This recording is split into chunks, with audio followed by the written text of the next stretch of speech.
Blessed Sunday. Lagi kong nakikita doon sa aming GC, may mga naglalagay na words.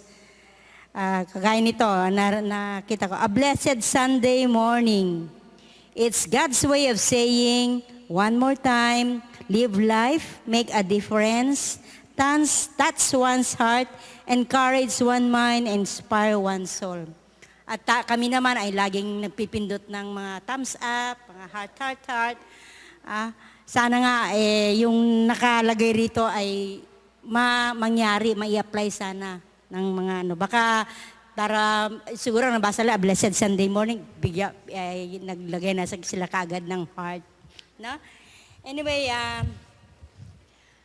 napakagandang umaga muli ang binigay sa atin ng ating Panginoon kahit na umuulan. Yan ay still a blessed day because one more time, nandito na naman tayo uli na malusog, walang kahit na may mga nangyari sa ating paligid, parang normal na lang talaga. This is new normal, sabi nga nila. Yeah, and God's it good kahit still matigas ang ulo ng mga tao, no? Number 3, nasa top 3 lagi ang Isabela sa mga maraming COVID cases. Kasi pinawawalang bahala nila ang mga nangyayari sa ating paligid. Hopefully, hindi naman siguro sa ating mga Kristiyano, lagi natin naisip na it's one way of touching yung ating Panginoon na tinatouch tayo, na nire-remind tayo na oy, gumising ka. Marami pang mga kaluluwa na dapat nating i-save, sabi niya. Okay, kaya pagka I'm inspired by this scripture in Psalms 34, if you have your Bible, may we read this Psalms 34, 1 to 9. It says here, I will extol the Lord at all times. His praise will always be on my lips. I will glory in the Lord. Let the afflicted hear and rejoice. Glorify the Lord with me. Let us exalt His name together. I sought the Lord, and He answered me. He delivered one from all my fears. Those who look to Him are radiant. Their faces are never covered with shame. This poor man called, and the Lord heard him. He saved him out of all his troubles. The angel of the Lord encamps around those who fear Him, and He delivers them. Taste and see that the Lord is good. Blessed is the one who takes refuge in Him. Fear the Lord, you His holy people, for those who fear Him lack nothing. Ito ang inspirasyon natin sa ating buhay na kahit anong nangyayari sa paligid, if you fear the Lord, we lack nothing. Okay, so may we stand to read together or recite together our Shema Israel.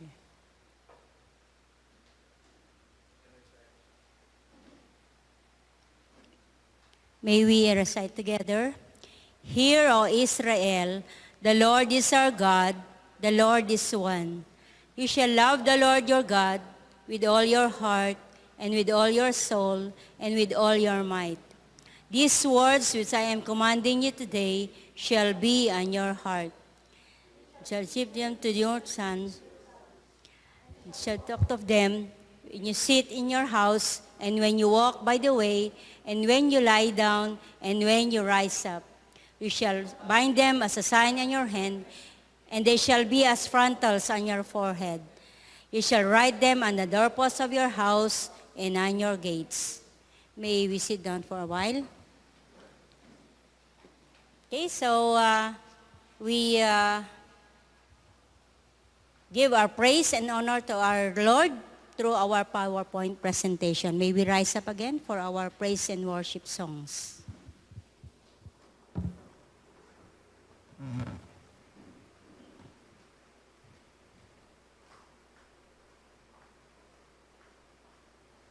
Have you been to Jesus for the cleansing power? Are you washed in the blood of the Lamb? Are you fully trusting in His grace this hour? Are you washed in the blood of the Lamb? Are you washed?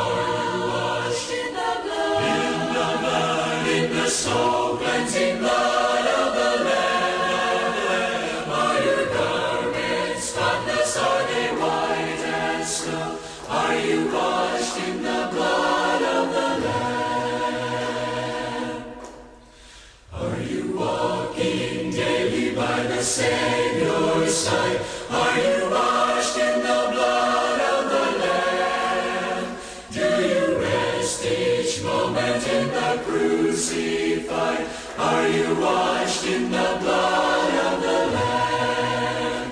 Are you washed in the blood? In the blood, in the soul-cleansing blood of the Lamb. Are your garments spotless? Are they white as snow? Are you washed in the blood of the Lamb? When the bridegroom cometh, will your robes be white, pure and white in the blood of the Lamb? Will your soul be ready for the mansions bright, and be washed in the blood of the Lamb? Are you washed in the blood, in the soul-cleansing blood of the Lamb? Are your garments spotless? Are they white as snow? Are you washed in the blood of the Lamb? Lay aside the garments that are stained with sin, and be washed in the blood of the Lamb. There's a fountain flowing for the soul unclean. Oh, be washed in the blood of the Lamb. Are you washed in the blood? In the blood, in the soul-cleansing blood of the Lamb. Are your garments spotless? Are they white as snow? Are you washed in the blood of the Lamb?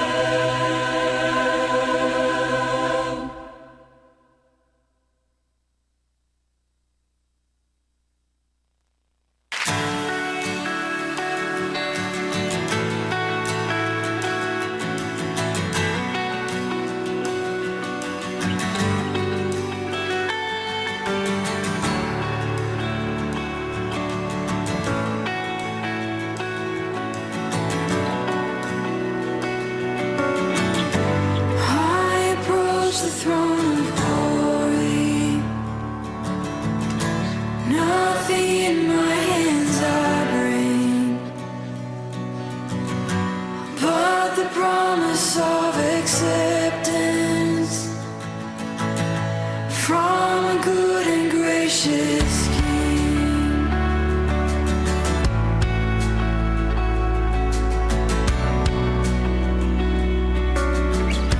I will give to you my burden, as you give to me your strength. Come and fill me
mangyari po.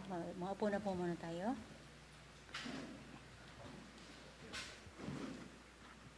Pumalakpakan po muna tayo sa ating Panginoon. Ayan. Hallelujah. Dahil na natin ngayon. Ilang million na tayo ngayon? Nadagdagan na tayo. Kanina 14 million lang. Ngayon ay 20 million na po tayo ngayon. Okay? Amen. And so, may we now bring out our Bible. And we will read our scripture for today to be read by Sister Andrea. After which, ang message ng ating Panginoon ay i-deliver sa atin ni Pastor Jess.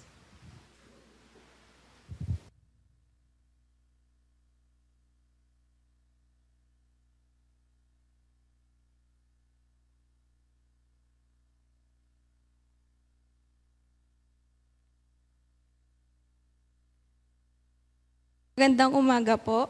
Let us open our Bibles to Hebrews chapter 4, verse 1 to 10.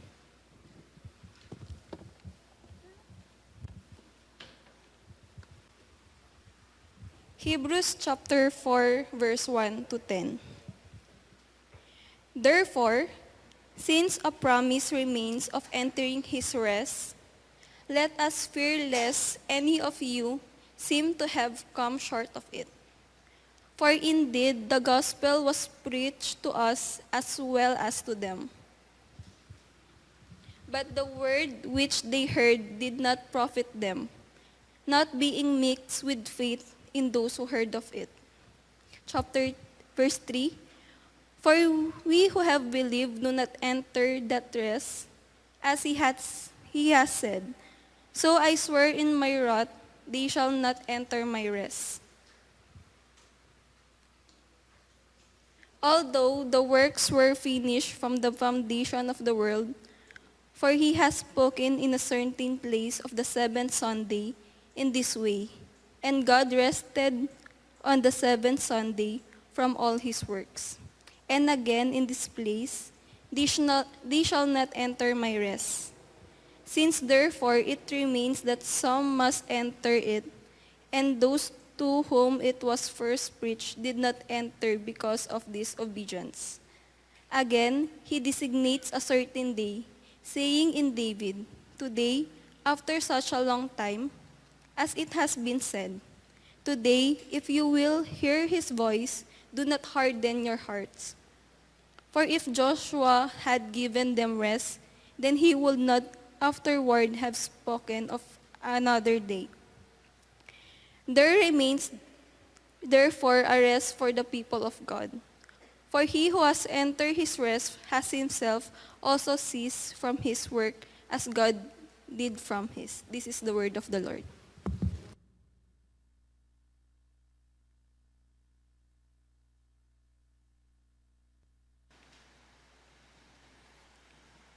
Okay, sapurihin po muli ang Panginoon. Gaano kahalaga para sa inyo mga kapatid ang mapag-aralan ang tungkol sa Sabat? Mahalaga ba ito sa inyo mga kapatid? Ito ba ay pinakamimit-himit mo na maintindihan at mangyari sa iyong buhay? Ang Sabat, mga kapatid, ay hindi lang po siya isang doktrina. Ito po ay isang katotohanan. Reality. We are talking about reality. Alam nyo kasi mga kapatid, no, buhat ng ang tao ay bumagsak sa kasalanan, na disalign siya sa reality. Of course, si God na gumawa ng lahat ng bagay, siya'y nakakaalam kung ano talaga yung reality. Nung tayo ay bumagsak sa kasalanan, makikita nyo mga kapatid kung gaano kalalim yung kinahulugan natin. To the extent na itong katuruan ng Panginoon about the Sabbath rest ay nawalan na ng importansya sa ating buhay. Naging mahirap na siyang intindihin. Actually, nalito na ang marami mga tao, no? O unang-una sa pagkakaintindi kung anong araw ito. So may mga ibang religious group, they maintain yung Sabado. At sa ating mga Kristiyano naman ay Sunday. Pero hindi natin alam kung ano ang reason behind. So akala natin, karamihan sa mga Kristiyano, kung tatanungin mo, ang pagkakaintindi niya sa Sabat ay limited lang hanggang Sunday. Tama naman po yun mga kapatid. That is, yung ating pagtitipon every Sunday is God's commandment. Pero ito po yung pinaka-basic sa meaning ng Sabat. Alam nyo ba ang Sabat, sa may Bible, ay napakaraming Sabat. Bukod sa weekly Sabat, katulad po yung ginagawa natin, this is a weekly Sabat. Okay. Bukod sa weekly Sabat, ay meron pong tinatawag, magkakount pa sila ng 7 weeks. At sa 50, kasi ang 7 times 7 is 49. On the 50th, another Sabat na naman yun. Bukod pa yung tinatawag na magkakount ka ng 7 years Sabat. So 7 times 7 years, 49 years.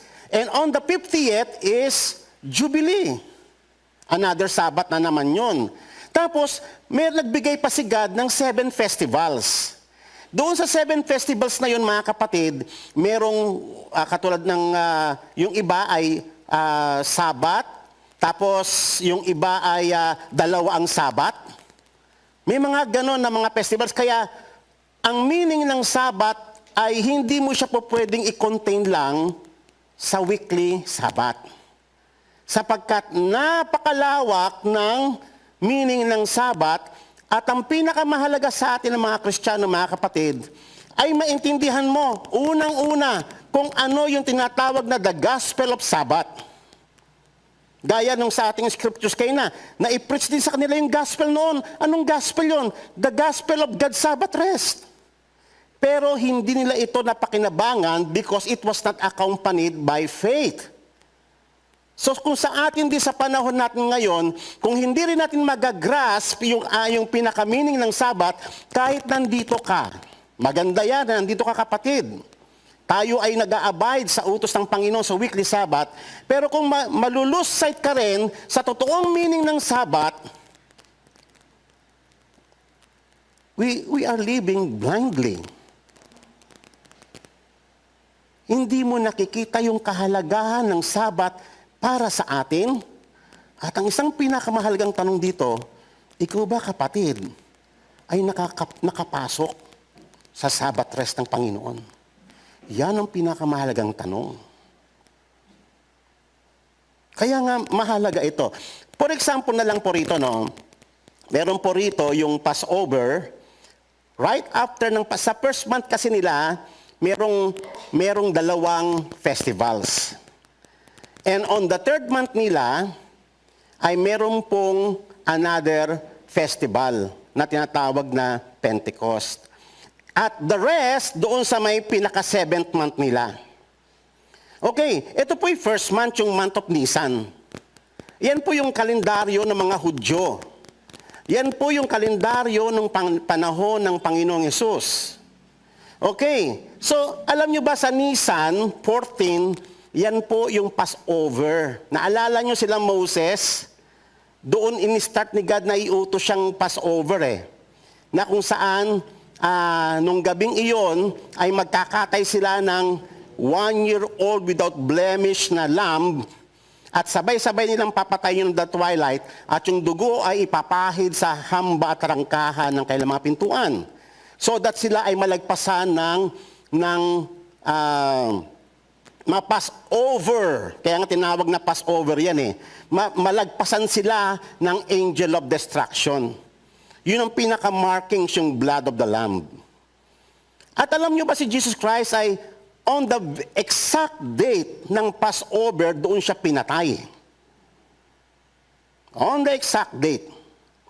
Kasi dumating si Jesus to fulfill everything. And right after, on the 15th, 16th, 17th, 18th, 19th, 20th, 21st, ay isang linggong kapistahan na tinatawag na the Festival of Unleavened Bread. Ano po yung significance niyan sa atin ngayon? Sa Old Testament, nung panahon nila Moses, napaka-significant niyan. Kasi right up, di ba, nung gabi, nung pinatay yung Passover, dumating yung angel of death sa Egypt, pinagpapatay lahat ng firstborn ng Egypt. Kinabukasan, nirelease sila. First day yun, no? May 15th, first day ng unleavened bread yun. And then lumabas sila, tumawid sila ng Red Sea. Nasa loob pa rin yun ng 7 days. Kaya kung titignan mo ano ba yung significance ng Feast of Unleavened Bread sa atin ngayon, it is the picture of God's victory. Nagtagumpay ang Panginoon, buhat nung namatay si Jesus, nag-resurrect siya within that day. Within that week, nag-resurrect ang Panginoong Jesus. Nagtagumpay ang Panginoon to redeem His people na maibalik sa kanyang eternal purpose. Kaya nga, anong sineselebrate during the Feast of Unleavened Bread? God's victory. Na mai-restore ang lahat ng bagay pabalik sa kanyang mga anak. Kaya ito po mga festivals na ito is very significant hanggang sa atin. Yung Passover is significant, yung Feast of Unleavened Bread, ini-enjoy nating lahat yan. Kaya tayo nakapasok sa kingdom of God. Kaya tayo napabilang sa new humanity. Kaya tayo tinawag na new creation because of that Feast of Unleavened Bread. Nakikirejoice tayo kay God sa kanyang mga kahanga-hanga mga gawa ng kanyang pagliligtas sa atin. Amen. Kaya nga, mapapansin ninyo, may mga, yung 7 days na Feast of Unleavened Bread, yung first day niya at saka 7th day niya ay Sabbath. A Sabbath of complete rest. Dalawa ang Sabbath sa festivals na yan. Bukod pa sa weekly Sabbath. Kaya nung time ni Jesus, 3 Sabbath ang dinaanan.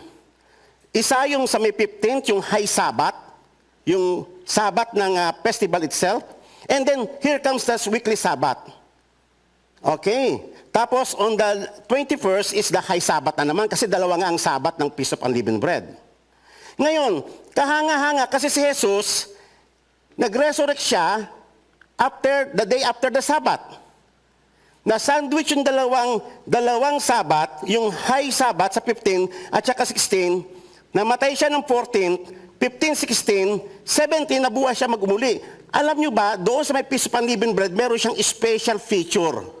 Ano ang special feature ng Feast of Unleavened Bread? Sabi ng Panginoon sa Leviticus 23, verse 15, pag kayo ay nakapasok na sa lupang pangako, at kapag kayo ay nag-harvest na, kukuha kayo ng isang tiklis, a sheaf, at mag-o-offer kayo kay God ng sheaf offering. At ito ay iwi-wave ninyo sa Panginoon. Kaso ang wave offering na tapat doon after the Sabbath, kasi ang instruction dyan, a day after the Sabbath. Yan ang instruction. Kaya nga eksakto 3 days and 3 nights. Nag-resurrect si Jesus on the very day of 17th, the wave offering. At alam nyo ba kung gaano ka-significant yung 17 na yan? Kasi dyan ka mag-i-start, mag-count ng 7 weeks. 7 Sabbaths, 49, and on the 50th is the Pentecost. At alam natin kaganapan niya sa New Testament, bumaba ang Holy Spirit, kaya tayo ay naging bayan ng Panginoon. Kahanga-hanga. At pagdating na naman ng Pentecost, magwe-wave na naman, kukuha na naman ng harvest nila. And this time wheat. Kasi nung dito sa may wave offering, barley. On the 50th, magtitiklis na naman sila, at i-wave offering na naman kay God, with tayo yun mga kapatid. Ang first fruit harvest, because of the first fruit resurrection ng ating Panginoong Yesus. Very significant yan, kapatid. Lahat ng iyan ay ginawa ng Panginoon para sa atin to restore everything back to His kingdom.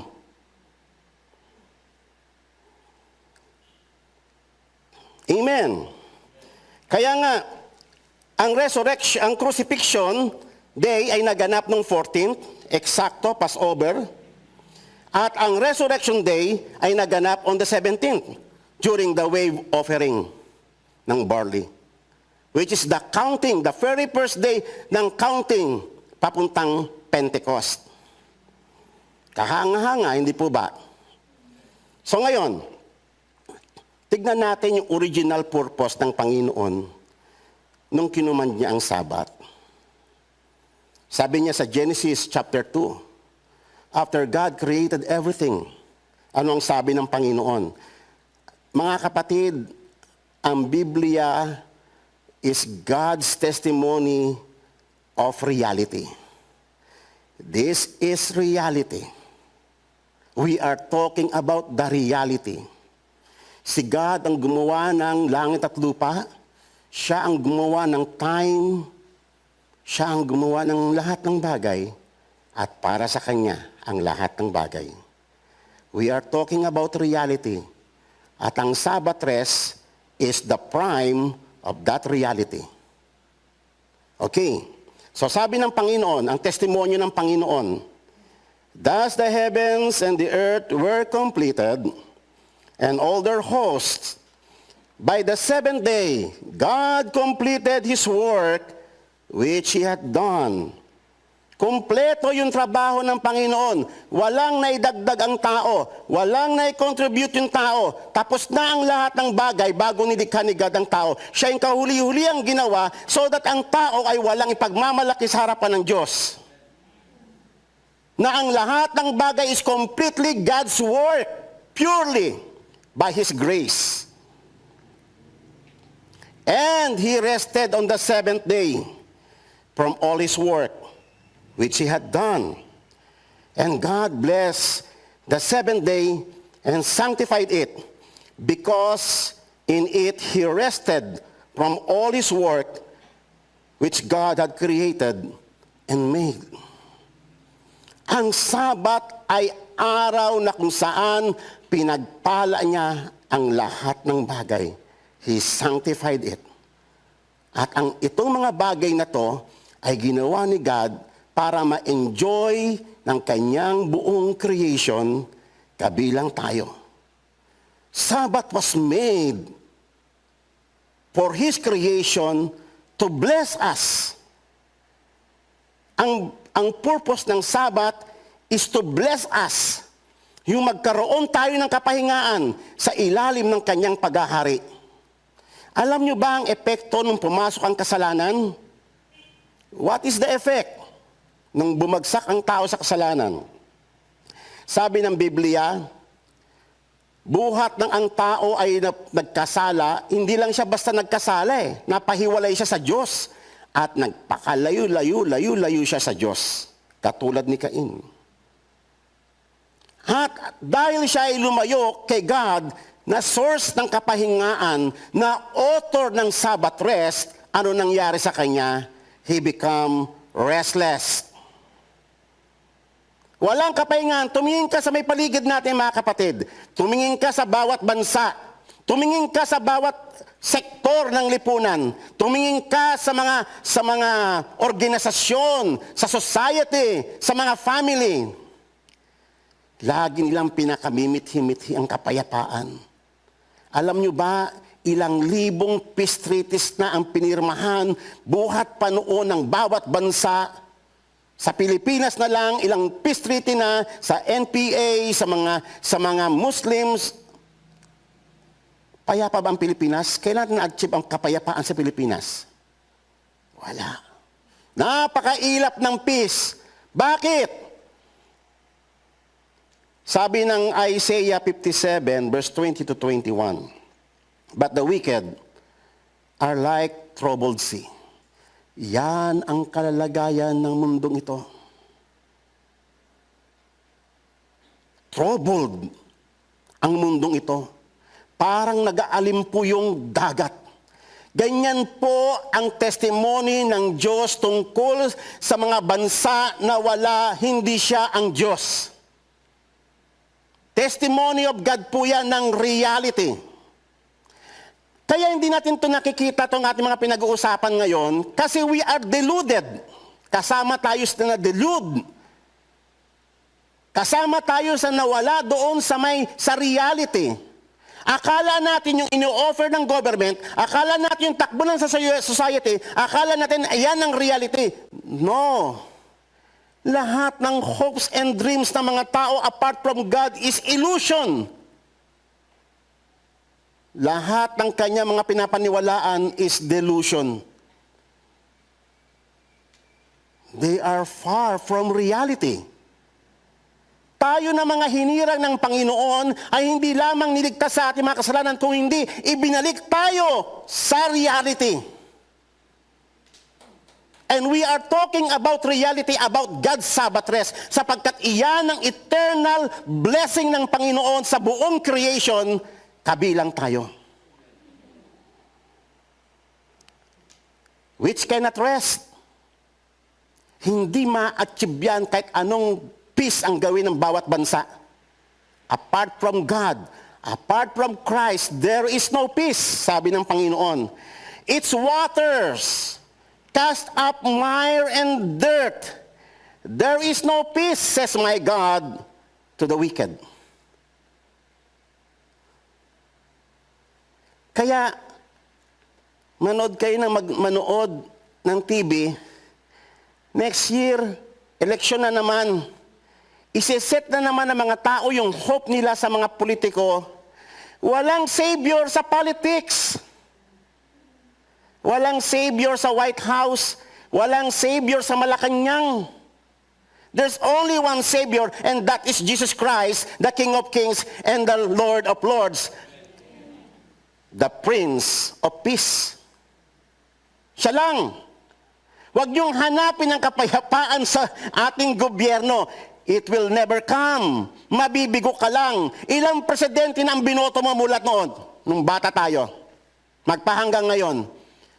Ikaw ba ay na-satisfy? Never. At iyan ay patuloy na magaganap hanggang sa pagbabalik ng Panginoong Yesus. Mapoprostrate ang lahat ng tao sa kanilang mga voting system. Nakita nyo sa Amerika, may tuwang-tuwa nanalo si Biden, may mga lungkot na natalo si Trump. They set their hopes on doon sa mga tao na hindi si Christ ang tanging makapagbibigay ng kapayapaan. The world of the unregenerate is in perpetual search of the Sabbath, of the glorious rest of creation. Yan po ang tawag sa Sabbath na ginawa ng Panginoon. A glorious rest of creation. It is glorious in the sight of God for us, the creatures. But it's self-defeating quest leading only to greater disturbances. It cast up mire and dirt. Makikita niyo mapoprostrate kasi ang bumabalandra sa kanila despite ng effort ng government, despite ng effort ng bawat groups.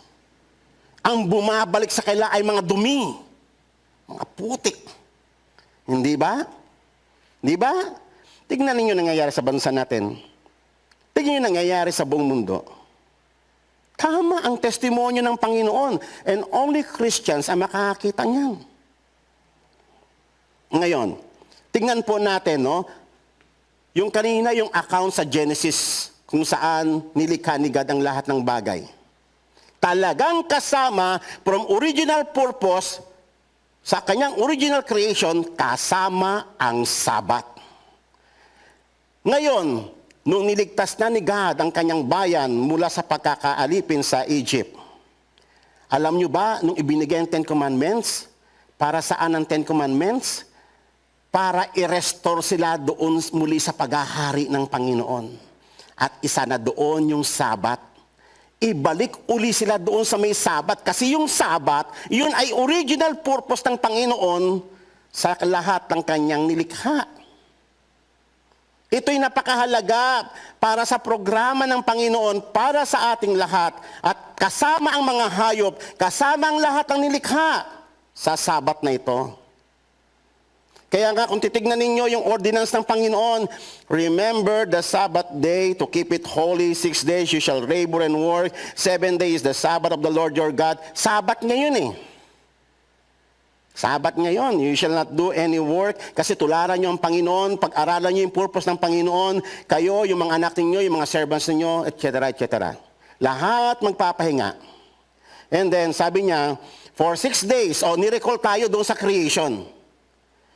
For in 6 days, the Lord made the heavens and the earth, the sea and all that is in them, and rested on the 7th day. Therefore, the Lord blessed the Sabbath day and made it holy.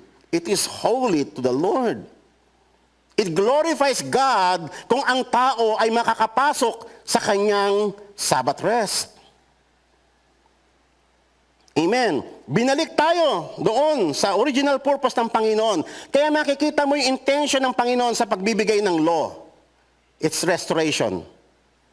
Restoring God's people back to God's original purpose. At isa na doon ang Sabbath restoration. And then, yun po kanina ay Exodus chapter 20. After 40 years of journey, dumating na sila sa may boundary ng Canaan. Inulit-uli. And this time, tignan nyo ang emphasis. Kanina ang emphasis ay ibalik tayo doon sa original purpose ng creation. But this time, tignan nyo ang wordings ng Panginoon. Observe the Sabbath day and keep it holy, as the Lord your God commanded you. 6 days you shall labor and do all your work, but on the 7 days, the Sabbath of the Lord your God, you shall not do any work. Your son, your daughter, your slave, your donkey, kasama sila lahat. Then, ito po yung emphasis. You shall remember that you were a slave. No? Pinasok ito, no? Kanina wala ito doon kanina sa Exodus 20. You shall remember that you were a slave in Egypt, and the Lord your God brought you out of there by the mighty hand and by an outstretched arm. Therefore, the Lord your God commanded you to observe the Sabbath day. So, ano ang ibig sabihin ng Panginoon? Dalawa yung emphasis eh. Una, ay ibalik tayo doon sa may God's Sabbath rest sa creation because it has a glorious purpose sa lahat ng kanyang nilikha. And this time, ay para ipakita yung redemption ng Diyos. Na ang sinasabi ng Panginoon, kaya kita niligtas, ay para ibalik kita doon sa aking Sabbath rest kasi I want to bless you. Nandoon ang blessing eh. We all want blessings of God. Pero nandoon yun eh, sa may Sabbath na yun eh. Kaya mahalaga yun na marating nating lahat. Lahat tayo ay makapasok sa may Sabbath na yun. Okay, kaya nga maalala natin ngayon, nung sinabi sa New Testament, kasi ang mga Pharisees, dumating sa may point of time na naging legalistic sila. And they bind people doon sa regulations ng Sabbath na hindi naman talaga yun ang original intention ng Panginoon. Na-miss nila. Ang nais ng Panginoon ay ang mga tao ay makabalik na mag-rest sa government ng Panginoon, mag-rest sa predestination ng Panginoon, mag-rest sa may God's providence, mag-rest sa kanyang paghahari. Yun ang nais ng Panginoong Diyos.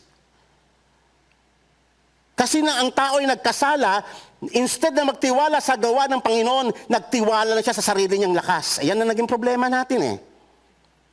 Na-divert yung ating focus. Na tayo na ang nagwo-work, hindi mo na tinitignan yung ginagawa ng Panginoong Diyos.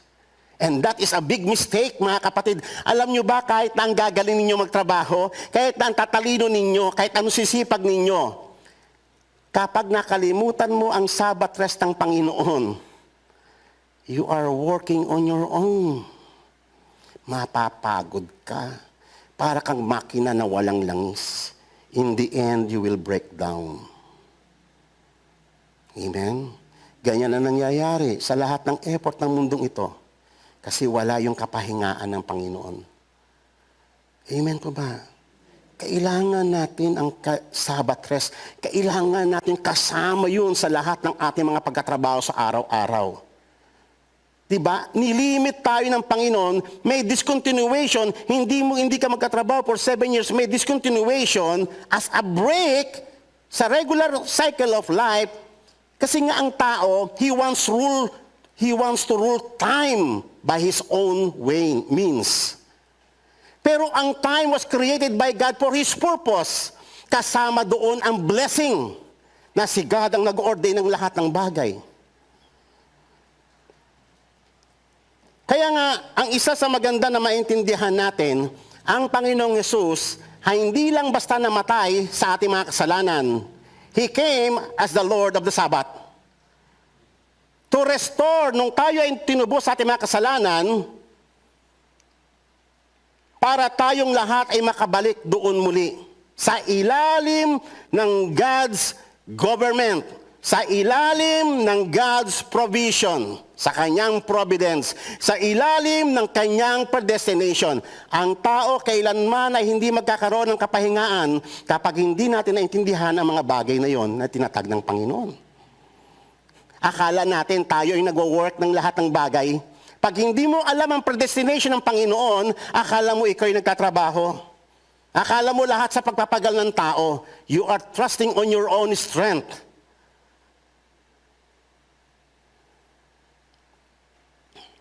Kaya nga, paglabas sila ng Egypt, tinest sila ng Panginoon. Dinala sila sa panahon ng crisis upang makita yung kanilang puso kung sila ba'y tatalima, kung ready na ba silang tumalima sa utos ng Panginoon. So, alam naman natin itong manna in the wilderness di ba? Alam natin, nag-grumble sila after ng Red Sea crossing, after ng great miracles of God. Nagutom sila, walang makain, nagreklamo sila. Nauhaw sila, walang mainom, nagreklamo sila. So pero si God, dinadaan sila sa may crisis na yon for the purpose na makita nila na pagkasama mo ang Panginoon, huwag kang mag-alala, siya ang magsusupply ng lahat ng iyong pangangailangan at ang Diyos kailanman na hindi magkukulang. Pag nasa ilalim ka ng kanyang paghahari. At ito yung gusto ng Panginoon na i-establish sa lahat ng mga crisis na pinagdaanan nila. Gusto ng Panginoon na makita nila na mayroon silang Diyos na nakaupo sa trono, na nagro-rule ng lahat ng bagay at nagsusustain ng lahat ng bagay. Mayroong Diyos mga kapatid Amen po ba?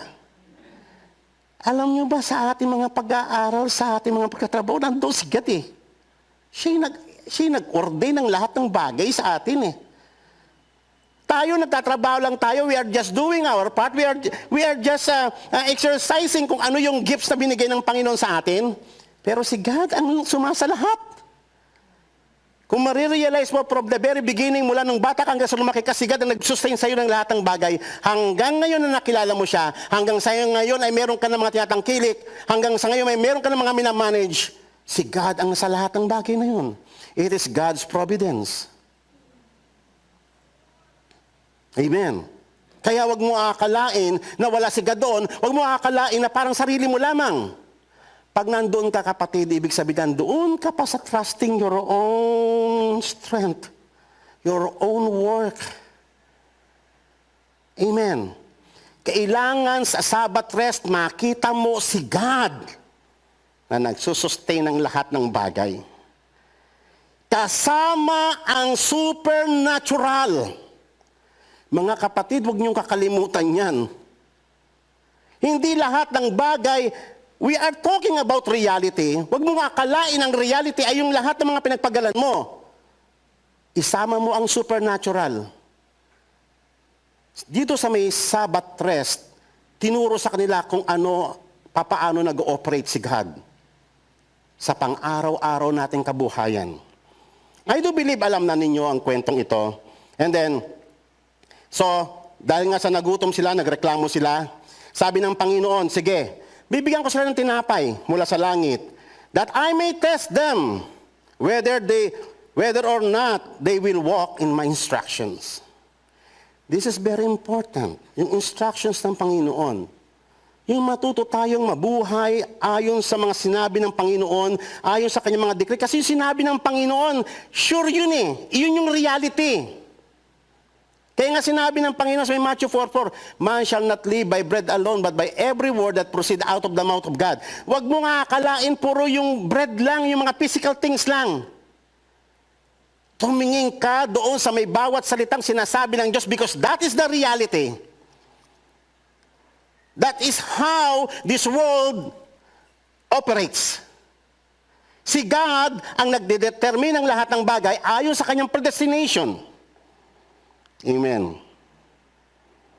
For example, si Alatsamba lang ba? Dahil ba sa kagustuhan lang ng ating anak na kumuha siya ng sariling kurso? O si God ang nag-determine nun? Before the foundation of the world. Amen. Si God. Walang bagay na accident. Walang chance kay God. Okay. So, on the 6th day, sabi ng Panginoon, when they prepare what they bring in, it will be twice as much as they gather daily. Okay. So, sabi ng Panginoon, so about the evening, the quail came up. Sa morning naman ay manna, bread from heaven. First time na nakakita sila. When the son of Israel saw and said, what is it? Kaya nga doon kinuha yung salitang manna. Ano yan? Amen? Ano yan? Kasi bago sa kanila yun eh. Ngayon lang sila nakakita. Pero mo galing sa hamog. Pagbaba ng hamog, andoon. Pag tumaas ng araw, matutunaw na siya. Ang galing, di ba? So, for they did not know what it was, and Moses said, it was the bread which the Lord had given you to eat. So, nag-provide si God miraculously. Alam niyo ba, kung titignan ninyo yung provisions ni God sa atin, sa araw-araw, it is a miracle. It is bread from heaven. It is God's providence. Amen? Galing kay God lahat yun eh. In Him we live, we move, and have our being.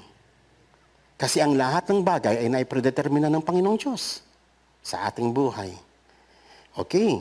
So ngayon, so this is what the Lord has commanded. Saka ibinigay ng Panginoon yung kautusan niya. Okay. Wala pa yung hindi pa binibigay yung 10 Commandments nito. Kalalabas lang nila ng Egypt yan.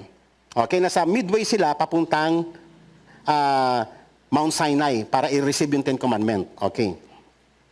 This is what the Lord has commanded. Gather of it every man as much as he should eat. You shall take an omer apiece according to the number of person each of you in his tent. So, sabi ng Panginoong Jesus, sabi ng Panginoon, ang kukunin mo lamang ay yung sapat lang sa inyo kung ano yung dami ng pamilya nyo. Huwag ka kumuha ng sobra. So, ang tao, dahil nga kitang-kita mo dito sa kwentong ito, yung pagtitiwala ng tao sa sarili niyang diskarte. Tayo, madiskarte tayo eh. Diyan tayo hinubog ng mundo, lumaki tayo sa ganyan eh. Sariling diskarte, abilidad natin. Pero mga kapatid, pag tayo ay naging Kristiyano na, babalik na tayo sa ilalim ng paghahari ng Panginoon. We have to learn to trust in God's government. Kailangan natin yon. Na makita mo ng lahat ng bagay ay hindi lamang produkto ng iyong sariling lakas. Kung hindi ito ay makita mo si God kung paano niya ginogovern ang lahat ng bagay ayon sa kanyang pagkakalikha.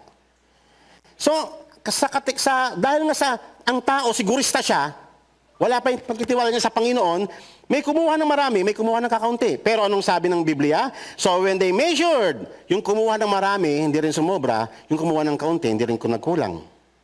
Sapat ang biyaya ng Panginoon. Hindi nagkukulang ang Panginoon. Alam ng Diyos exactly kung anong pangangailangan ng bawat pamilya.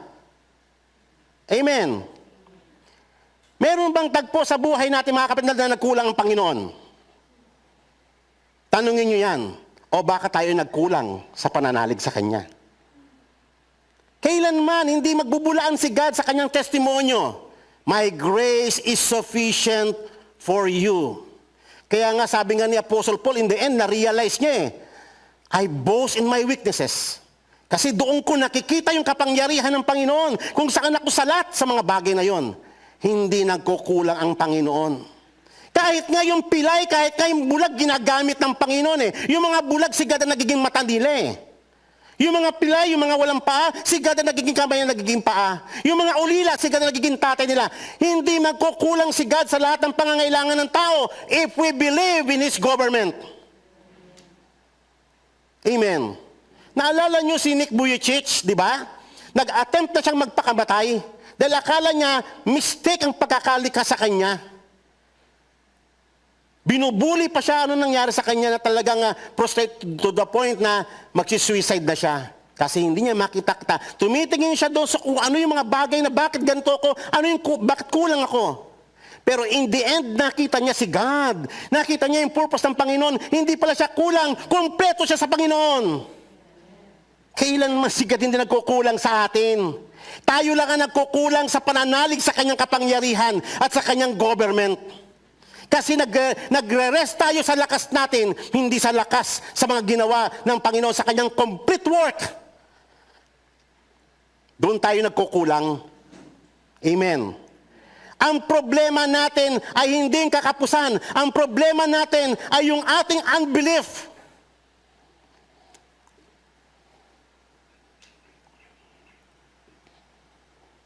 Amen. Mag-reflect tayo mga kapatid sa ating mga puso. Intindihin ninyo yung aking mga sinasabi. Amen. Kaya nga, so Moses said to them, "Let no man leave any of it until morning." But they did not listen to Moses, and some left part until morning. Ano nangyari? Inuod. Napanis. Kita mo ang tao over and over again. Siya? Gusto niya manigurado sa kanyang sarili. Gusto niya, nagtatrust siya sa kanyang strength. Si God, tinuturuan silang tumingin sa kanyang government, sa kanyang providence, sa kanyang predestination. At mahirap maintindihan iyon ng kanyang mga anak. Alam niyo mga kapatid, kahit na every Sunday nandito kayo, you observe the weekly Sabbath, pero pag hindi ninyo nakikita at hindi kayo talaga totally nagpapailalim sa kanyang government, sa kanyang predestination, at saka sa kanyang providence, nakakapagod yan. Wala ka pa rin kapahingaan. Amen. Kaya nga, tayo ay inimbitahan ng Panginoon na makapasok, na muli kang magtiwala hindi sa iyong mga lakas. Muli kang magtiwala sa lakas ng Diyos, sa kanyang mga ginawa, sa kanyang paghahari. Makita mo na si God na nagsusustain. Ikaw ginagampanan mo lang yung part mo. Si God na nagpapalago sa lahat ng ginagawa mo. Kaya ka nagtatagumpay because of Him.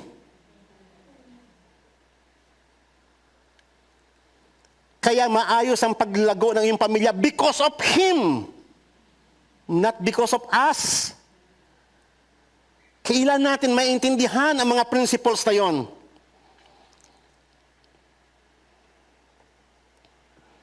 They gathered it morning by morning, every man as much as he should eat.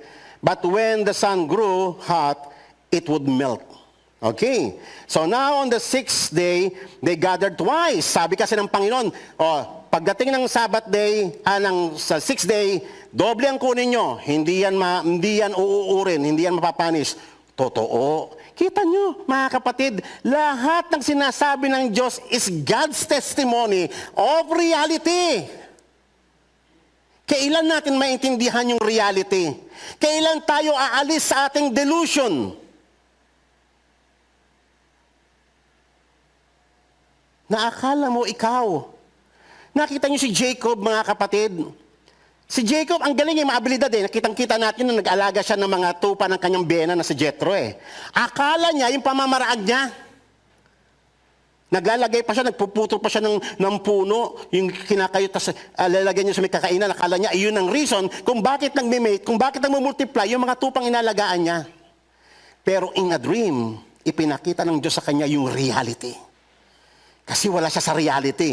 Anak, ako ang nag-cause kung bakit nagmumultiply yung mga hayop. Nakita niyo sa dream, si God.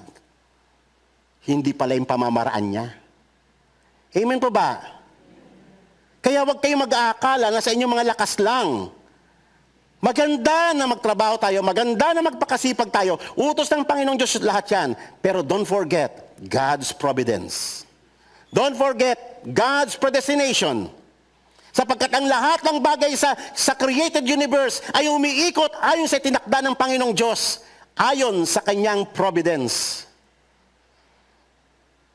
Ayon sa kanyang paghahari, because God rules over the entire universe.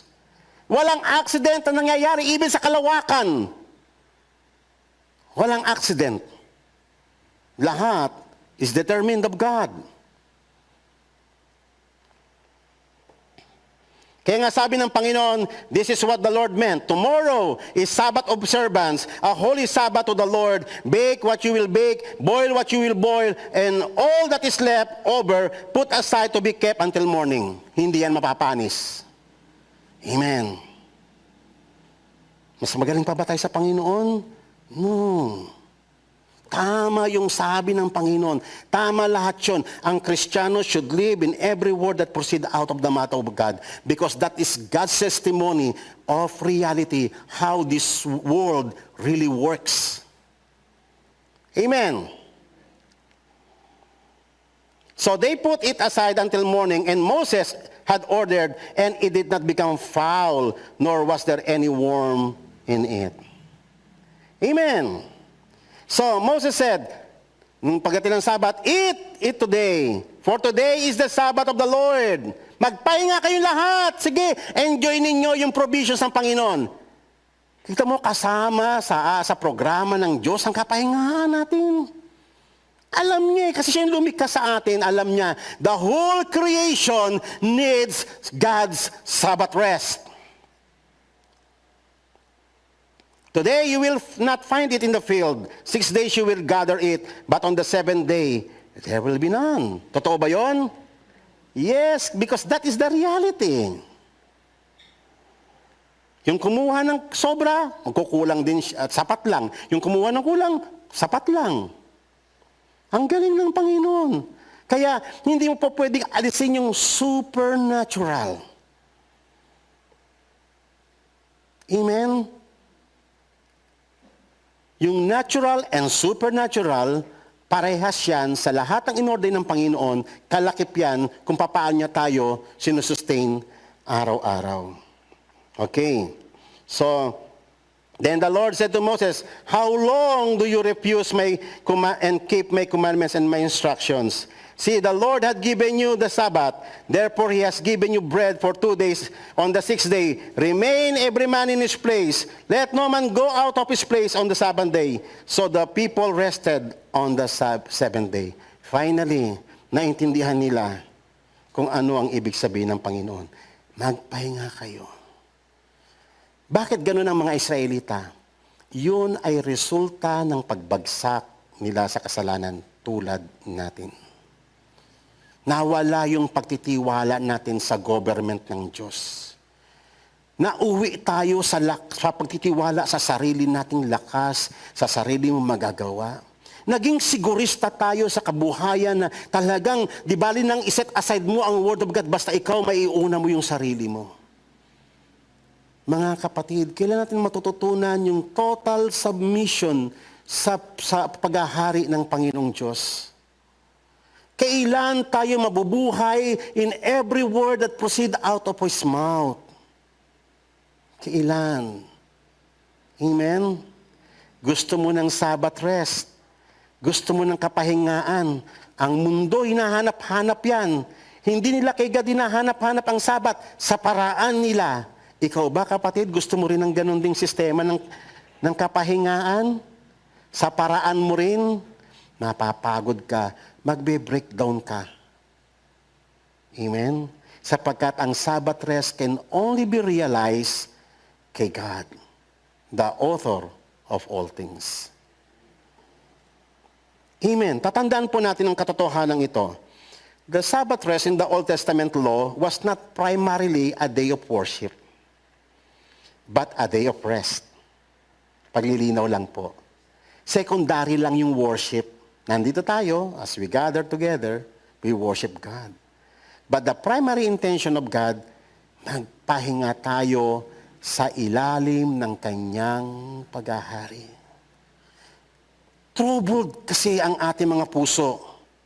Kita nyo, alam nyo ba pag ikaw ay nasa ilalim na anxiety, pag ang dami mong mga alalahanin sa may buhay, isa lang ang manifestations niyan. Bakit ka distressed? Bakit bukang bibig na ng mga tao ang stress, depression? Yun po ay kabaliktaran ng Sabbath rest. Si God nais niya na tayo ay magkaroon ng kapahingaan. Alam niyo ba, kahit na may sakit ka, may karamdaman ka, nakapagpapahinga ka sa Panginoon? Hindi yung karamdaman mo, nakikita mo yung providence ng Diyos eh. Yung siya, yung nag-extend ng buhay, siya nagbibigay ng lakas sa bawat araw upang ikaw ay makapaglingkod sa Kanya. Kahit na yung mga tao na kulang sa tulog, kumpleto pa rin sila because of God's providence. Problema yung marami mga tao kulang sa tulog eh. Nagkulang ba si God? Hindi nagkukulang ang Panginoon kahit kailan.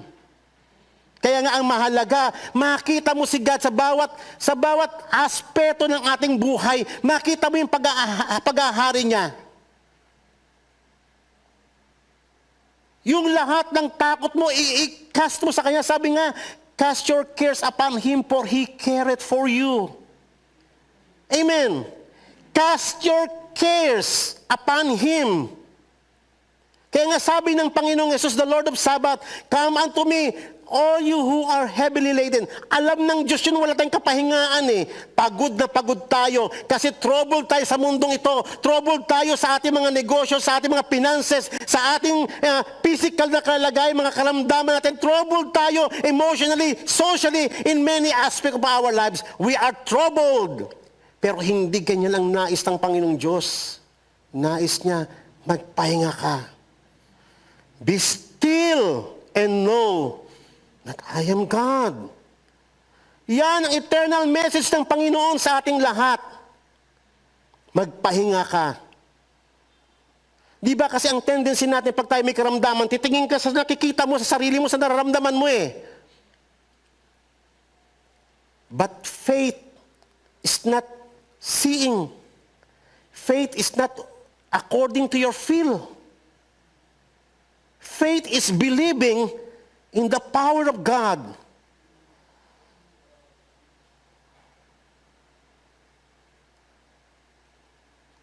Amen. Lahat tayo may mga karamdaman, lahat tayo may mga, minsan assess natin sa sarili natin, it is critical. Alam mo, parang minsan nakapili mamatay ka. Yes! Dumadalaw sa ating lahat yan. Pero pag ikaw'y pasok ka sa Sabbath rest ng Panginoon, ibigay mo sa Kanya lahat ng cares mo and rest upon Him. Amen. Rest upon Him. Alam niya, alam mo ba kung ikaw ay concerned sa iyong buhay, kung ikaw ay concerned sa iyong pamilya, dapat higit si God eh. Mas higit ang concern ni God kaysa sa concern natin sa ating pamilya. Mas higit ang concern ni God sa ating kalusugan kaysa sa concern natin sa ating mga sariling kalusugan. Cast your cares upon Him and He will give you rest because He cares for all of us. Alam niya. Alam niya yung pangangailangan ng lahat ng kanyang nilikha. Even yung mga ibon, even yung mga trivial things, even yung mga insekto, lahat ng kanyang nilikha, alam ng Diyos exactly kung anong pangangailangan ng bawat isa. Sabi nga ni Jesus Christ, how much more you, O men of little faith? That's our problem. Kaya tayo ay troubled. Kaya tayo, pinagahari natin yung anxiety because we do not trust in His government. We lack vision of His provisions, of His providence. We lose sight of His predestination. Yan ang totoong problema natin, mga kapatid. Kailanman, tandaan nyo, hindi maaaring magkamali ang statement ng Diyos, my grace is sufficient for you. Kaya nga sa akin, yan ang pangungusap ng Panginoong Yesus eh. Despite na duman ako sa napakaraming Christ may buhay, sa lahat ng ating pagkukusan, saan ako lalapit? Tama yung sabi ng Biblia eh, what can a man do for you? I am your God, sabi ng Panginoon. Amen. Siya ang higit nating kailangan. Siya lang. Kung darating nga yung time na maintindihan natin yung simple phrase sa may Psalms 23, the Lord is my shepherd, I shall not want. Actually, yung word na yun, sufficient na yun eh. Kung talagang naiintindihan natin yung kanyang paghahari sa buhay natin. Kung nakikita natin si God, kung sino talaga siya sa buhay natin, bilang pastol natin, isipin nyo yung pastol, yung literal na pastol, kahirap pala ng buhay ng pastol eh. Kasi buong buhay niya, attached siya doon sa kanyang mga, sa kanyang mga alagang tupa. Cut off na yung buhay niya sa society. Nandoon na lang siya sa piling ng mga tupa. Alagaan niya yun. Kasi, madaling ma-wayward yung mga tupa, madali silang magkasakit, madali silang maligaw. Kung wala mag-shepherd sa kanila, ikamamatay ng mga tupa. Kaya lagi nakabantay doon ang shepherd. Siya na yung kanilang tatay, siya na yung kanilang nanay, siya yung nagpapaanak sa kanila, siya yung nurse nila, siya yung doktor nila, siya lahat, yung shepherd. Ganyan ang Panginoong Hesus sa atin. Hindi siya nagkukulang. Alam niya exactly sa lahat ng mga pinagdadaanan sa may buhay, sa green pastures man, sa sweet water man, sa valley of death. In the midst of the battle, nandoon ang Panginoong Diyos sa lahat ng journey natin sa may buhay hanggang sa dulo. Kaya nga mapalad ang tao na kasumpong sa paghahari ng Panginoon. Mapalad ang tao na nakita niya ang Diyos, ang kanyang tatay, ang kanyang pastol, at kailanman hindi siya pabayaan. Doon ka lang magkakaroon ng kapahingaan sa iyong kaluluwa, kapatid. Hanggat ang pagtitiwala mo ay sa sarili mong lakas, you have no rest.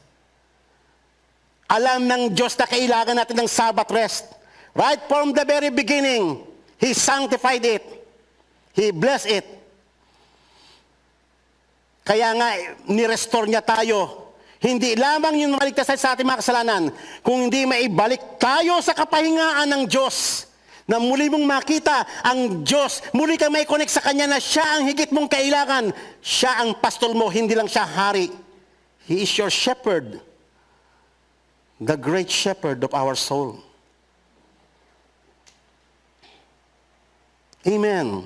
Kaya ang pinakamahalaga mga kapatid, maganda that you observe the weekly Sabbath, which is the very basic of all Sabbath, na merong araw na sinet apart ng Panginoong Hesus upang tayo makapag-reflect sa Kanya at magkaroon tayo ng common worship sa Kanya. But the primary objective of Sabbath is entering God's Sabbath rest. Amen. Magpahinga tayo sa Kanya. Subukan nyo mga kapatid. Subukan nyo magpahinga sa Kanya. Kunyari ikaw may naramdaman ka, grabe naramdaman mo, feeling mo mamatay ka na. Cast your cares upon Him. And He will give you peace. I know what I'm talking about. Alam ko yan, sapagkat dumaan ako sa mga stage na ganun. Nakita ko yun. Magpapahinga ka completely sa Kanya, Lord, ikaw nang bahala sa buhay ko. Kung gigising man ako, kung hindi na, Lord, thank you sa life na binigay mo sa akin. Thank you, Lord, sa opportunity na makapag-serve ako sa iyo. Thank you sa bawat hininga. Thank you sa pamilyang binigay mo sa akin, sa asawa ko, sa mga anak ko, sa lahat ng taong nakasama ko sa iyong ubasan. Lord, thank you. Nagpasalamat ako sa Kanya. Binigay ko na sa Kanya lahat sa buhay ko. And that's it. Doon ka lang makakasumpong ng kapayapaan eh. Makapag-rest ka talaga hindi mo na mawawala yung takot mo. Isang magandang tagpo yan sa buhay ng Kristiyano na dapat marating nating lahat eh. Yes, nakakatulong ang mga gamot. Yes, nakakatulong ang mga doktor, yung mga advice ng mga doktor. Pero si God pa rin, ang higit na nakakaalam ng length of our days. Siya pa rin ang nag-determine kung mabubuhay ka pa o mamamatay ka na. Amen. Kaya nga, ang message ng Panginoon sa Umaywana, Manna in the Wilderness? The eternal purpose for Sabbath law is to restore man's confidence and trust in the unfailing sufficiency of God's provision, that he may have peace and rest under God's absolute government. Amen. Yan ang nais ng Panginoong Diyos na marating natin. Na makita mo na ang Diyos hindi siya magkukulang. Alam niya yung aking karamdaman, alam niya ang kalagayan ng aking mga anak, alam niya yung aming crisis sa kasalukuyan, alam ng Diyos at titingin ka sa Kanya, hindi doon sa mga tinatawag na adversities of life. Tumingin ka doon sa purpose ng Panginoon. Tumingin ka doon sa pinapagawa ng Diyos sa iyo. Huwag kang tumingin sa mga bagay na kinakatakutan mo sapagkat kakainin ka niyan. Amen. Walang cure sa anxiety except faith in Christ alone. Amen. The Sabbath discontinuity is also a pattern in time, a regular break with time and the world. Upang ipakita ang that our work is not sufficient, we need the supernatural work of God. Only God's providence and mercy can enable us to advance and prevail in time. Nais ng Diyos na mag-take dominion tayo sa mundong ito. Mangyayari lang yun kapag ikaw ay nakatingin sa absolute government of God. Amen. On the Sabbath, we rest from our labors, our efforts to govern or control our own lives. Because we know that God's predestination and providence govern us totally. Amen po ba? Intindihin niyo po yung bawat talata na ating pinag-uusapan. So, the Lord's Day is an affirmation of the Lordship of Christ, of His sovereignty and rule. Kaya nga, si Jesus ang ating Panginoon. Amen? He reigns. He reigns in our midst. Hindi lamang po siya isang t-shirt print na Jesus reigns. Hindi po siya isang banner lang. It is reality. He reigns. At kung siya'y naghahari talaga sa iyong buhay, you rest. Amen. Because He is the Lord of Sabbath. Yan ang goal ng Panginoong Yesus, not only to forgive our sins, but ibalik ka sa kapahingaan na tinatag ng Panginoon. Amen. Kaya nga yung sa Hebrews chapter 4, yung ni-recall about God's Sabbath, na yung conquest pala ng promised land ay picture pala yon ng Sabbath. Yung pagpasok doon. Kaya nga sabi nga sa may Hebrews chapter 4, kung si Joshua daw ay nabigyan sila ng kapahingaan dahil nakapasok na sila sa may promised land. Pero sabi rito, he would not have spoken another day after that there remains a Sabbath rest for the people of God. Ang nais talaga ng Panginoon ay hindi lamang yung mga bagay na temporal. Yung nakamtan mo yung mga ilang mga tagumpay sa buhay, but ang nais ng Panginoon talaga ay makapasok ka talaga doon sa kanyang kapahingaan.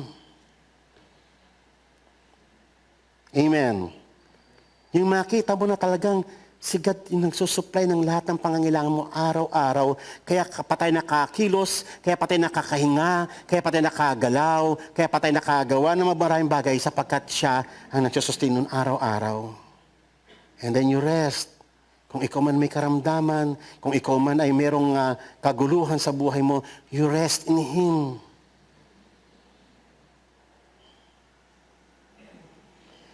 For the one who has entered this rest has himself also what? Rested from His own works. Nakita niyo mga kapatid, yan ang problema ka sa atin, yung ating pagtitiwala sa makaya nating gawin. At the expense ng trusting in the finished work of God.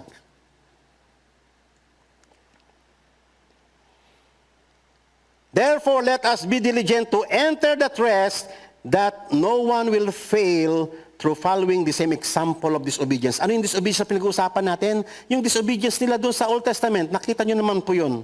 Di ba? Dahil sa kawalan ng pananalig sa Panginoon, dahil sa pagtitiwala, nakatingin lang sila sa mga literal na bagay, walang pagkain, walang inumin, hanggang doon lang yung nakikita nila. Hindi nila nakikita yung government of God, walang kalakip na pananalig sa kanyang paghahari. They lose sight of God's government. They lose sight of God's providence and God's predestination. Yan ang problema nila. Nakatingin sila sa akala nila ang reality ay yung scarcity sa kalukuyan. Hindi nila nakikita na si God, abundant ang lahat ng bagay. Amen. Amen. Kaya nga, sabi, pagpatuloy sa Hebrews chapter 4, therefore let us fear if while a promise remains of entering His rest. Nakita niyo mga kapatid, yung mga wordings ng Panginoon. Hanggang ngayon sa New Testament, nananatili pa rin yan. Sapagkat iyan ang nais ng Panginoon na tayong lahat ay makapasok sa kapahingaan ng Diyos. Any one of you may seem to have come short of it, for indeed you had the good news preached to us. Sila rin naman napakinggan din nila yung good news. Anong good news yun? The good news of God's Sabbath glorious rest. That's part of the gospel. Amen. But the word they heard did not profit them because it was not united by faith. Mahalaga rito mga kapatid yung pagtitiwala. Amen. Finally, for we who have believed enter that rest. Sino da'y makakapasok sa Sabbath rest ng Panginoon? Sino yung mga makakasumpong? Yung magtitiwalang muli, yung muli niyang titingin sa kanyang Diyos na nagahari, the sovereign God who rules over everything. Amen? The God who controls the weather, the God who sustains the whole universe, the God who rules. We who had believed entered that rest, just as He has said, as I swore in my wrath, they shall never enter my rest, although His work were finished from the foundation of the world. For He has said somewhere concerning the seventh day, and God rested on the seventh day from all His works. Nag-rest ang Panginoon. Why? Kasi kumpleto na And that Sabbath rest was restored through the death and resurrection of our Lord Jesus Christ. Amen? Kaya nga yung mga festivals, mga kapatid, do not limit ang Sabbath sa weekly Sabbath. Tama na mag-meet tayo ng Sabbath, pero that's only the basic. Pero yung celebration ng lahat ng Sabbath ng Panginoon, iyan yung in-accomplish ni Christ sa may cross. It is a celebration of God's victory. Nagtagumpay na ang Panginoon. Amen. Bagamat bumagsak ang mundong ito, pero nagtagumpay na ang Panginoon. Nakapasok na tayo sa may Feast of Unleavened Bread. Hindi lamang sineselebrate natin yung Passover. We celebrate the Feast of Unleavened Bread, God's victory. Amen. Sineselebrate natin yung pagbaba ng banal na Espiritu sa atin, yung pag-anoint ng Panginoon sa atin. We celebrate the new creation. We celebrate the kingdom of God. Amen. We celebrate yung God allow us to take dominion on this earth for His glory and for His purpose. Amen. Kay ganda. Alam nyo, kung patuloy lang tayo titingin sa ating mga kahinaan, sa ating mga pagkukulang, sa ating masa't karamdaman, mapaparalyze ka dyan. Pero pag tumingin ka sa pinapagawa ng Panginoong Diyos, sa Kanyang paghahari, sa new creation, sa Kanya na hindi nagkukulang kailanman, lalakas ka. At makikita mo ang tagumpay ng Panginoong Hesus. Amen. Purihin ang Panginoong Hesus at nawa tayong lahat, mga kapatid, ay makapasok sa Sabbath rest ng Panginoon. Tayong lahat ay tumayo. Hallelujah. Purihin ka, Panginoon, sa iyong kahanga-hangang mga gawa. Kahanga-hanga, Panginoong Diyos, ang hindi lamang kami, Panginoon, na ibalik mo sa iyong Sabat, kung hindi yung tagumpay mo, Panginoon, sa buong history, ang maibalik mo, the whole creation, pabalik sa iyong original purpose, sa ilalim ng iyong paghahari, at maranasan naming lahat ang iyong kapayapaan, ang iyong kapahingaan, at ang kapanatagan, at ang kasapatan sa ilalim ng iyong paghahari. Lord, iyon ang higit namin kailangan sa araw-araw. Sapagkat kailanman hindi ka magkukulang at totoo ang lahat ng pangako mo na kailanman ay hindi mo kami iiwan o pababayaan man. Totoo ang lahat ng iyong testimonyo because that word are words of realities. Father God, we thank you sa iyong encouragement sa amin sa araw na to. Bless your people bountifully, Father God, for your name's sake. Bless us all, and we bless your holy name. In Jesus' name, amen. God bless you all.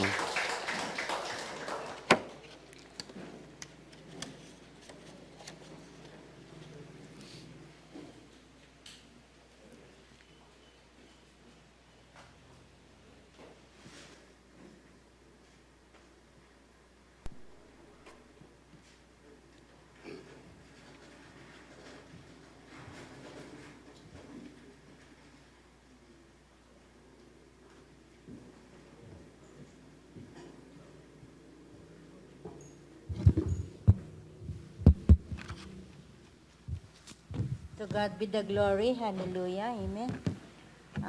Thank you, Pastor, for God's message today. And so, may we prepare ourselves again, mga kapatid, para sa ating tithes and offerings. This is a show of our gratefulness to our God, who is so good to all of us, again and again in our life. So, by this, may we ask Sister Ellen to pray for our offering today. May we stand for our offering song first.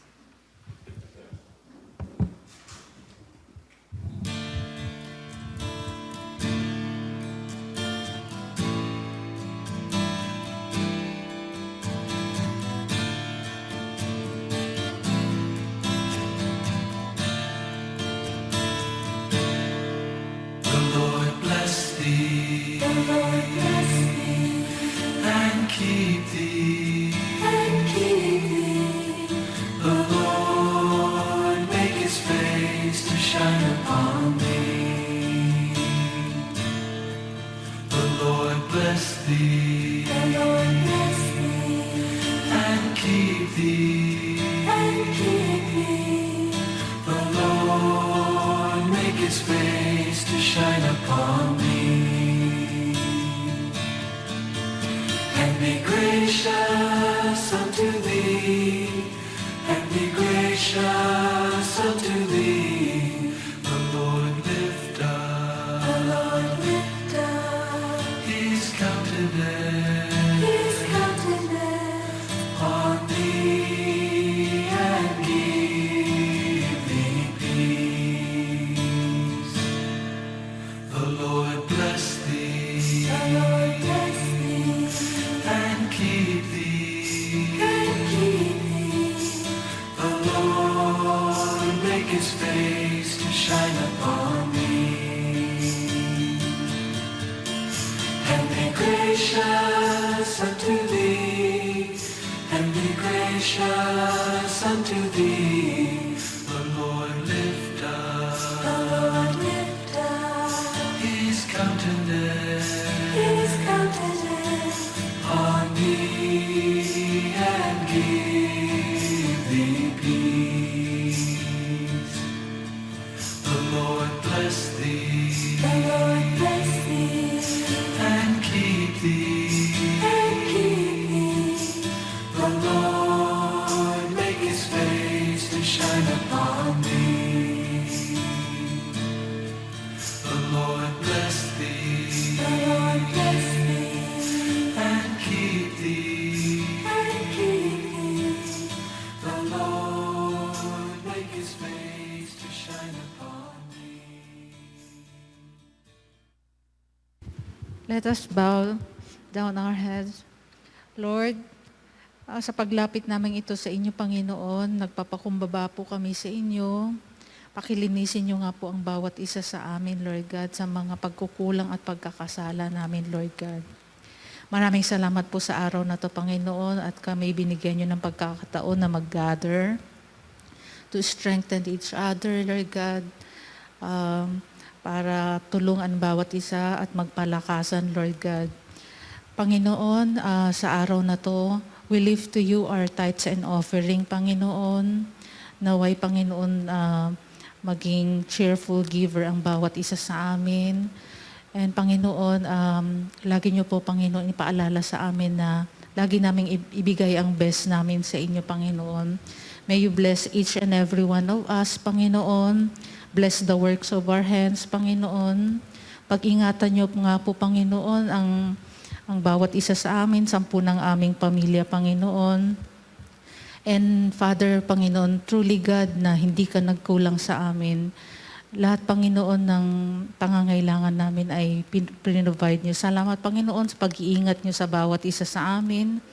Naway kayo, Panginoon, ang mag-protect sa bawat isa sa amin. And we lift to you our church, Panginoon, ang ICC, Panginoon. Kayo nga po, Panginoon, ang mag-provide ng lahat ng pangangailangan nito. Ang lahat ng kailangan naming gawin, Panginoon. Tulungan niyo po kami, Panginoon. Thank you po. In Jesus' name, this we pray. Amen.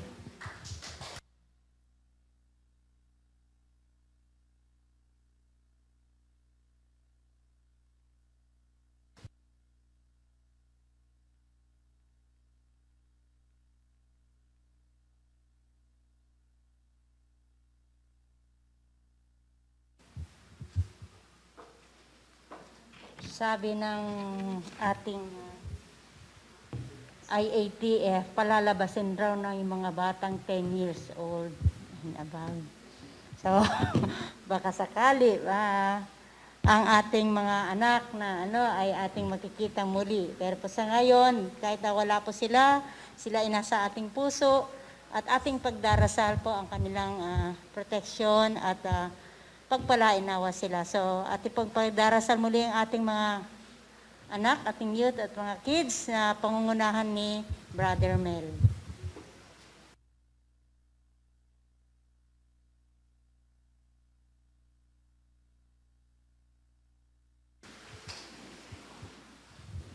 Hello, tumayo po tayong lahat. Heavenly Father, we bless Thy name, we glorify Thy name, Lord. Holy Spirit, we honor you, glory and praise and thanks. Lord, we're so grateful, O Lord, we privilege to honor you, to glorify you all the days of our life. Pinupuri ka namin, Ama, sinasampay ang panal ng pangalan. Sa iyo lang po ang luwalhati, papuri, ang hanggang pagdakila sa panal mong pangalan. What's so great and mercy and loving kindness. All your people, Lord. Lord, andito po kami mga magulang, Lord. Lord, mga bagay na pagkukulang namin, mga nagawa namin, kakasala, minsan, unbelief sa hearts, about sa amin, Lord, concerning yung word, mga bagay na tatalakay ngayon sa araw to, Lord. I pray na forgive each every one of us, Lord, that we may learn to walk and trust in you, in your rest, every day of our life. Thank you, your word. Thank you for your salvation, O Lord. Lord, andito rin kami mga magulang, Lord, na i-bless mo bawat sa amin, as well as, Lord, sa mga children, sa mga youth, mga na mahal mo, O Lord, ang mga batang ito, they are precious in thy sight. I pray, may your mercy and loving kindness, O Lord, with the shadow of your wings, na cover mo mga, sa iyong blessing, Lord, ng mga batang ito, keep them, O Lord. Inspire them in your grace, in your strength, na lumago sila with all your wisdom, understanding, and knowledge. Protect them, O Lord, and save, lalo sa kanilang mga kalusugan, na malayo sila sa kabamakan o anumang sa mga sakit. At kung meron ng Panginoon, mga karandaman ng mga aming mga children, Lord, I pray, may your mercy and healing, O Lord, and restore them, O Lord. Lord, I pray, mercy, Panginoon, ng mga batang to, they will grow in your grace, na matulad sila, na katulad yung mga lungkod ng mga children, katulad nila Daniel, Message, Isaiah, Jeremiah. Let, Lord, your word strengthen them, O Lord, to serve you in your purpose, in your kingdom, that they may enter into your rest as we parents and we children, the families of ICC, O Lord, that we may learn to trust, rest in your work, in your purpose and will. Na ang buhay namin, Panginoon, pag dumating yung panahon na kukunin mo kami magiging worthy and praises, accepted in your kingdom, kasama ng mga banal, ng mga nauna, at maging sa mga generation na tinatawag mo, Lord. Thank you yung pagkatawag mo sa amin. Lord, you are great. How great your sovereign. In all your works and your wisdom and understanding, magnify thy name. Glory and honor and praise belongs to you forevermore. In Jesus' name we pray. Amen.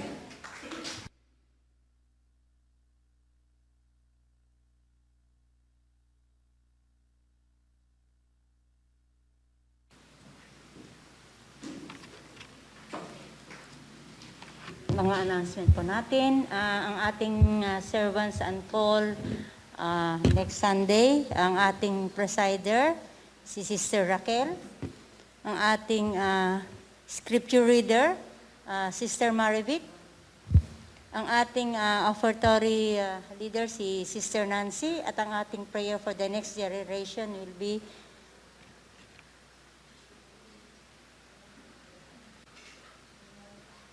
Brother Jun Aprecio. Sorry. Jun Apalisok, sorry po. Pinagsama ko yung pangalan. Sorry. And then, still, yung ating pong midweek service, midweek Bible study, every Wednesday po at 5. And then, meron din po tayong youth fellowship, 5:30 po, dito rin sa ating fellowship center.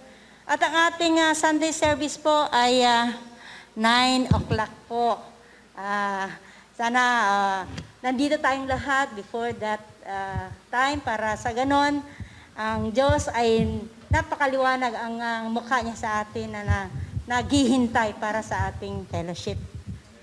Amen. So, may we now have our conclusives. Meron pa pong announcement po si Sister Iya. Sandali lang po.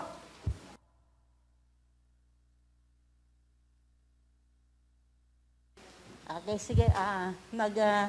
Let us stand for our conclusive song. And afterwards, ang benediction po sa atin ni Pastor Jess.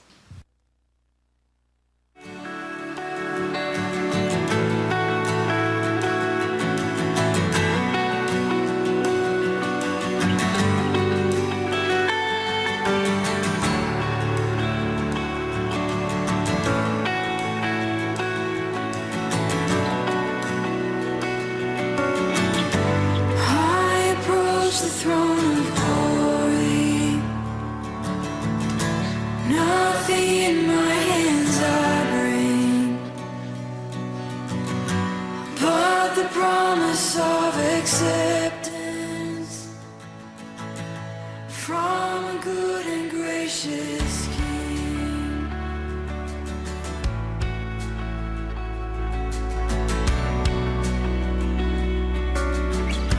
I will give to you my burden as you give to me your strength. Come and fill me with your spirit as I sing to you this praise.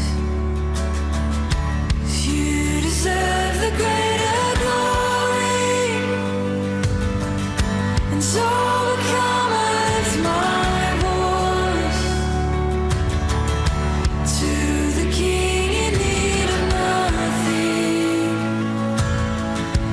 Empty-handed I rejoice. You deserve the greater glory, and so overcome with joy I sing. By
Tayo po ay magpasalamat sa Panginoon. Ama, nagpapasalamat kami sapagkat Ikaw ang Diyos, ang makapangyarihang Diyos na lumalang ng langit at ng lupa. Ikaw, Ama, ang higit na nakakaalam ng lahat ng pangangailangan ng buo mong nilikha. Ama, papasalamat kami sa iyong katapatan, sa patuloy mong pagsustain sa lahat ng iyong nilikha. At Lord, sa restoration ng lahat ng bagay, pabalik, Panginoon, sa iyong dakilang layunin ayon sa iyong pagkakalikha.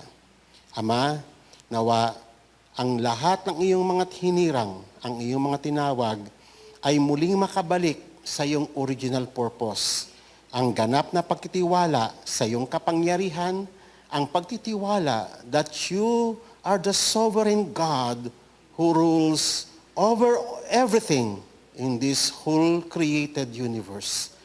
Father God, we thank you for the faith you have given us. We thank you for the gift of the Holy Spirit. We rejoice every festivals, O Lord, na sinet mo para sa amin. Sineselebrate namin ang kamatayan at muling pagkabuhay ng Panginoong Yesus. We celebrate, O God, ang victory mo sa kasaysayan at sa panahon upang mabawi mo ang lahat ng bagay pabalik sa iyong layunin. We celebrate, O Lord God, ang pagdating ng banal na Espiritu Santo sa aming lahat sa pamamagitan ng Pentecost. And we celebrate everything, Father God, that you have ordained, for they are the realities of life. They are the realities of your creation. They are testimonies of your complete work. Lord, we worship you, Father God, for all the things that you have done, that your name may be glorified, all for your name's sake. Therefore, Father God, we adore you in the midst of your congregation. We exalt you. We and our children continually will serve you, O God, our God. Father, thank you sa lahat ng tinanggap namin sa araw na to. Pagpalain po kaming lahat. We bless your holy name. In Jesus' name, amen. God bless you all.